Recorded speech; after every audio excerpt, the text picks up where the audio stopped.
सियालकोट तैयार हो जाओ, ख्वाजा वेंटिलेटर तैयार हो जाओ। इनकलाब आ रहा है,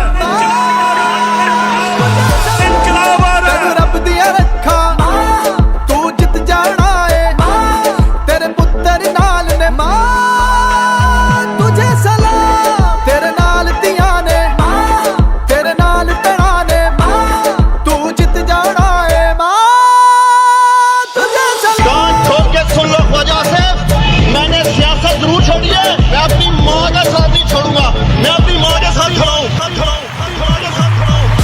ख्वाजे दी दौड़ लवा दे, जमानत जब्त करा दे, डारा दा पार विखा के पटवारी नुकरे ला दे। मां तेरे उत्तों साडी जिंद कुर्बान है, तेरी जीदारी उत्ते सानू बड़ा मान है। डट के खड़ा तेरा पुत कप्तान है, नाल खड़ी सियालकोट दी अवाम है। उस्मान डार, जरा आज आपने डाकुओं का मुकाबला किया, मैं आज आपको खराज तहसीन पेश करता हूँ, खराज तहसीन पेश करता हूँ, तहसीन पेश करता हूँ। तेरी अजमत उच्ची, तेरी शान निराली, तू हिम्मत वाली, तेरे तो सदके जावा, तेनू रब दिया रखा तू जित जाना है, तेरे पुत्र नाल ने मां तुझे सलाम, तेरे नाल दिया ने तेरे नाल भैणा ने तू जित जाना है।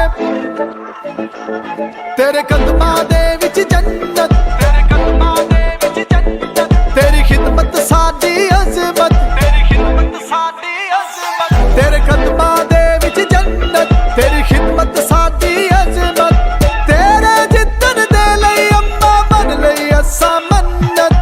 ख्वाजा साहब तुम मैदान में आओ और देखो कि तुम्हारे शेर का मैं क्या शिरकत। तुझे सलाम, बच्चे दे पलंग ने जितना, फिर शेर ने पिटना, अनु वोट नहीं पैना। मैं राह के साथ डटी हुई हूँ और डटी रहूंगी, डटी रहूंगी, डटी रहूंगी। तुझे सलाम, ऐना सोचते